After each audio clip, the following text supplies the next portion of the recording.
everlasting happiness doesn't exist. And that's a good thing. Let me tell you why. Why am I sitting at a table? Someone should tell me that. So I had this whole idea today. Oh my god. I had this whole idea that we'd be sitting here at the table baking something or making something or cooking something. How am I gonna cook at a table where there's no oven or stove? I don't know. That is beyond me.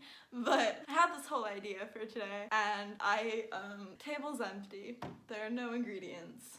There are no supplies. Nothing's here except for me and you and this table and some lights. Yeah, anyway, long story short, I don't think I'm gonna be making anything for a video today.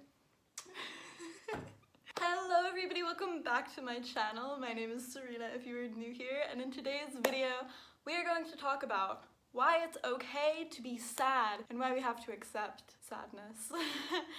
Also, I'm out of breath. I couldn't tell you why. Hi. You may have noticed over the last few months, I have not been uploading. I disappeared. You may have noticed, again, that is not abnormal for me, that I just kind of disappear periodically. Yeah, I do. You caught me. Oops. Now, why? Why did I disappear? Do I just, where do I go? The other day, I was sitting on the couch, that couch over there to be specific. You may notice there's furniture in the background now. Yeah, I know, it's really weird. So I was sitting on the couch and I was dwelling in my own sadness, feeling my feelings. No, I just woke up. I was feeling feelings though. And I was drinking some tea, then I put the tea down, and then I saw this journal on that table. And the thing that really stood out to me, I had written this a few days ago. Face your fears. It said face your fears in all caps and it was underlined. So I actually learned just from glancing at that the other day. It only actually clicked to me when I saw the words written down. When I wasn't trying to read it, I just glanced at it. It said face your fears and I kind of rolled my eyes and scoffed at it. And I was like, okay, well, what are my fears? And I have a list of fears written down beneath where it says face your fears. But I learned that my biggest fear actually is being sad.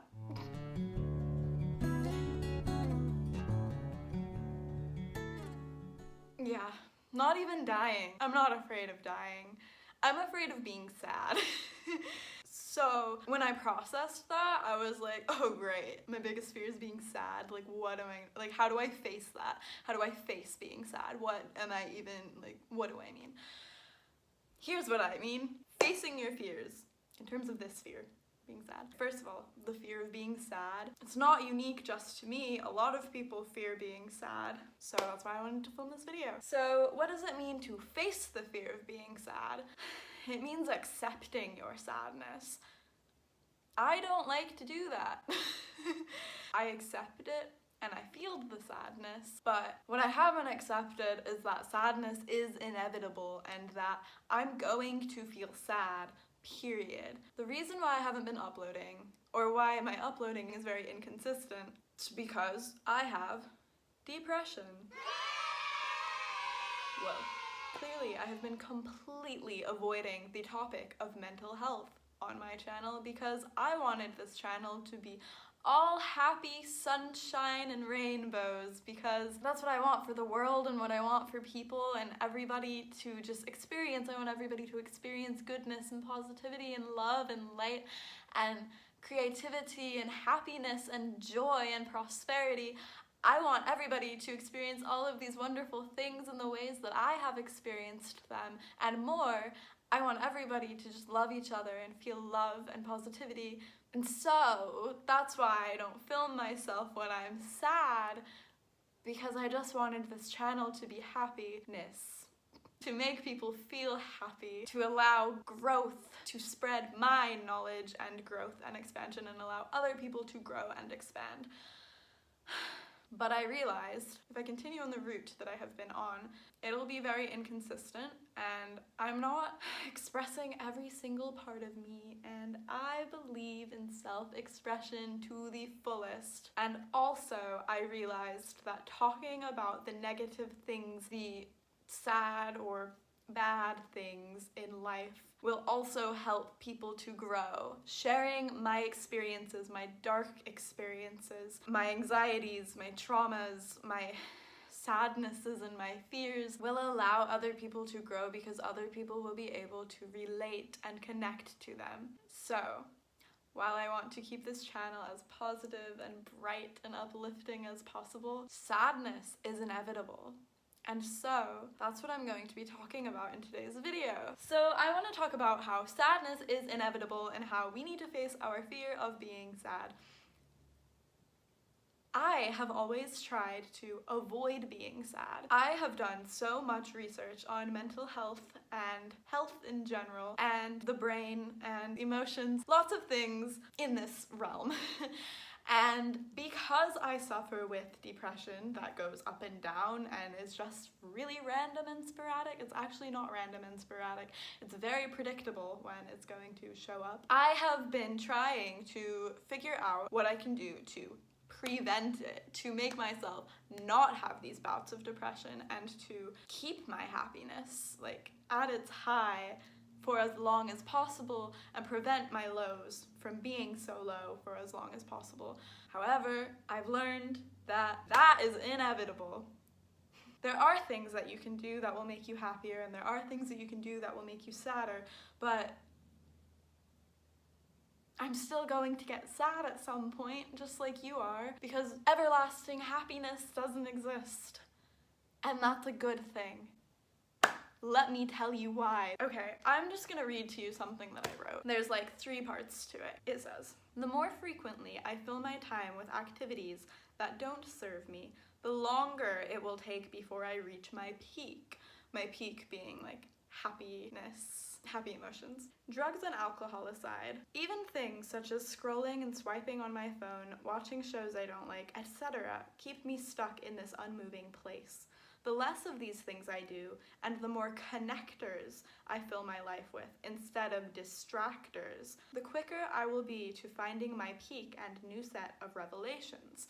So basically what I'm saying here is that if I continue to spend my time scrolling on my phone or watching shows that I don't care about, not doing much with my day, filling my day with things that are just distracting, then I will continue to be in this stagnant place. Whereas if I do things that make me feel good, that connect me to the joys of life, such as singing, dancing, talking, expressing myself, cooking, baking, etc., like literally anything, writing, anything that makes me feel good and connected, then the quicker I will be to finding the path that leads to my peak high happiness and set of revelations. Because every year or every few months, I have this peak high. It's usually in the summer, and every year or every few months, I have a low, a dip, I don't know. That's usually in the winter, but you know, life's unpredictable, but it's actually very predictable.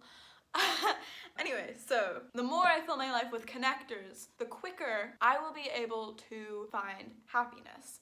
The more I fill my life with distractors, the less quick I'll be able to find that happiness and reach that peak that will be coming anyway. So filling my life with the connectors doesn't make me happy, but it leads me to the happiness that will be occurring anyway, because happiness will occur anyway for everyone. Okay, the next part says, "Another theory, quite contradictory to this thought, is the more pain that I suffer at higher and higher degrees, like emotional pain, the greater my peak high will become the next time that I rise. A higher peak will be felt and created in contrast to this pain. Therefore, it is important to feel gratitude for every moment in life. The pain and suffering sets you up for higher euphorias and revelations. Enjoy and find peace and stillness, acceptance within the suffering and sadness, for this too is benefiting you just as much as the happiness that you feel. In fact, the pain and suffering is the whole reason you're able to feel happiness in the first place," is what I wrote. Because without pain, there would be no happiness. There would be nothing for us to compare our happiness to. And without happiness, there would be nothing for us to compare our pain to. Without happiness, we wouldn't be able to feel pain. But without pain, we wouldn't be able to feel happiness. And so, the higher degrees of pain that we feel, the higher level our happiness meter will reach the next time that we feel happy. Does this make sense? It makes sense to me. Okay, now what I'm saying, I am not telling anybody to inflict pain on themselves so that they feel happier next time. Although someone may take this message that way, please don't do that. The reason why I bring this up is because I have noticed that every year my lows have gotten a whole lot lower. Every year when my depression hits, it hits harder and harder and harder every year, and it is very unfortunate. It ain't great. But I've also noticed that every year my high, my happiness, my peak hits harder and harder and harder every year. It increases and I feel so good and so happy and so connected every year. It intensifies. And so I think that life naturally does this to us. I don't think this is just unique to me, although it very so could be. I believe that life does this for us, and life, the universe, God, somebody, something, knows what we can and can't handle in life, and life is never going to give us something, any circumstance that we aren't able to handle. So, it may be true that your life is getting worse every year, but it may also be true that your life is getting better every year. Things happen in our life naturally. Bad things we wish didn't happen. We go through traumas, we go through terrible life experiences, we go through pain, and we go through suffering. And every year, we overcome it. Every few months, every day, however often this occurs to us, we overcome it. We overcome it because we are strong. And then because we overcame that, we are able to overcome something even harder because we are learning and growing. We learn and grow from the things that we encounter. We learn and grow from our pain and our suffering and our experiences. And this pain and suffering is what allows us to thrive, because this pain and suffering is what causes us to grow. So while yesterday we may have experienced the hardest suffering in our whole lives, today might be even worse because we are able to overcome it, because we are able to grow from it. And tomorrow might be a terrible day too. It might be even more traumatizing than today was. And as terrible as it is to experience such negative circumstances, I am not downplaying at all how terrible and awful it is to feel so sad and depressed and angry, because trust me, I have been there and I am fighting out of that right now currently. These experiences are what allow us to grow, and these experiences are therefore what allow us to thrive, because without growth we wouldn't be able to thrive. Without growth we wouldn't be able to have revelations. Without revelations we wouldn't be able to have such deep, profound connectedness. Without revelations we wouldn't be able to have clarity. Without clarity we wouldn't be able to find peace, and without peace we wouldn't be able to find joy, happiness, and stillness. So therefore, our pain sets us up for love and happiness. And of course, it does never feel like it. Ever. Ever. While you're experiencing and living through pain and trauma. But trust me, it does get better. It always does. Every time you've gone through something traumatic, you've gotten through it. You may be experiencing traumas and pain and suffering right now, but just like last time, you are going to get through it. And now you may say, but this is so much harder than last time. This is so much harder than anything that I've ever experienced. And trust me, I know. I know what that's like. But that's what you said last time too. Maybe you didn't, but that's what I said last time. Last time that I felt pain and sadness, I said that it was the hardest I had ever felt it, and it was terrible. And that I like, yes, I've overcome things in the past, but how am I going to overcome this? I've never experienced pain this bad, but I overcame it. Just like this time I said the same thing. And here I am. Things are starting to look up. Things aren't perfect, no. Things will hardly ever be perfect. Perfection isn't real, but things are looking up. And maybe tomorrow things won't be looking up, but that's okay because that's life. Life, life, life. So, all that I'm saying is that we do experience pain and sadness, but it's important to try to feel grateful for it, because without the pain and sadness, we wouldn't be able to feel happiness. Contrast is important. It allows us to compare the two experiences and to have preferences. It allows us to realize that, I prefer feeling happy than I do feeling sad, but you can't have one without the other. It's kind of a paradox, you see, but that's life. Life's a paradox, and it's a beautiful, beautiful, beautiful paradox. And a terrible one, but it's also beautiful. Because again, without beauty, we wouldn't have, I cannot think of an antonym. I don't want to say ugly. That's not a pretty word, but there we go. Alright. Anyway, I just want to say that everything gets better. I promise everything gets better. And although you may be experiencing such tough hardships right now, it's because you were able to overcome them, because you overcame the ones from last time and you got stronger because of them. The reason why they are harder this time is because they have to be harder in order for you to grow. Just like, let me use an analogy. Just like when you are weight training or using like resistance bands or something like that, you have to increase the resistance, you have to increase the pain that you're going through in order to build muscle, in order to grow. When you're working out like at the gym, if you're working on muscles, I don't work on my arms, like if you're like doing this kind of thing, the weights that you use, you can't just do a 5-pound weight every time. If you do, you'll never build muscle. You have to increase it to 10 pounds and then 15 and then 20 and then I know these are very low numbers. I'm pretty weak. But anyway, you have to increase it. You have to increase the pain. It doesn't feel good, of course, but because you overcame it last time. If last time you lifted 20 pounds and you're doing 20 pounds on each side, and then you do it again, and then again, and again, and again, you won't grow from that. Muscle-wise, you know, you won't build muscle if you just do the 20-pound weights every time. Just like mentally, the pain you experience, the experiences that you have in life, they're going to get harder and the pain is going to get stronger, and that's because it allows you to grow. So you're going to experience harder circumstances in your life because you have to grow from them. If you experience circumstances that were at the same level of hardship as last time or the time before, and you just kept doing that, you wouldn't grow. You would just be stuck. We don't like to feel stuck. We don't like to feel pain either, but pain causes us to grow. That's why you gotta increase from 20 pounds to 25 pounds or 30 pounds.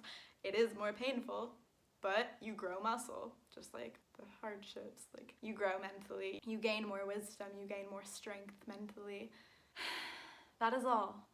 So, I love you all so much. Thank you so much for watching this video. Life is hard. Yes, but life is also easy because of contrast. Life can be difficult, but life can also be fun. Life can be boring, but it can also be fun. Life can be frustrating, but it can be also fun and enjoyable and peaceful and happy. So, that is all for today's video. Anyway, I love you all so much. Thank you so much for watching this video. It means the absolute world to me. You don't even know how happy it makes me that you are watching this video. Thank you.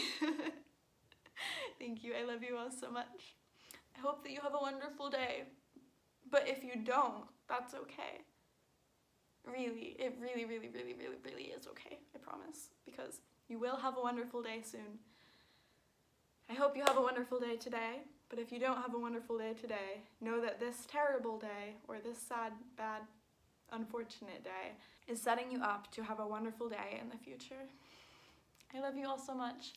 Thank you for watching this video. Ah! Okay, I love you. Thank you. Bye!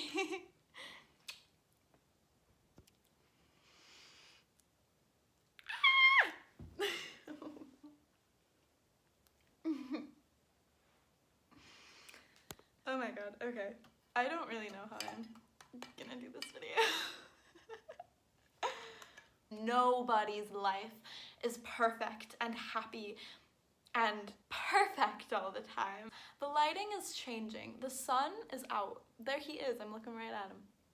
Oh, should I go here? Maybe. Wow, sun.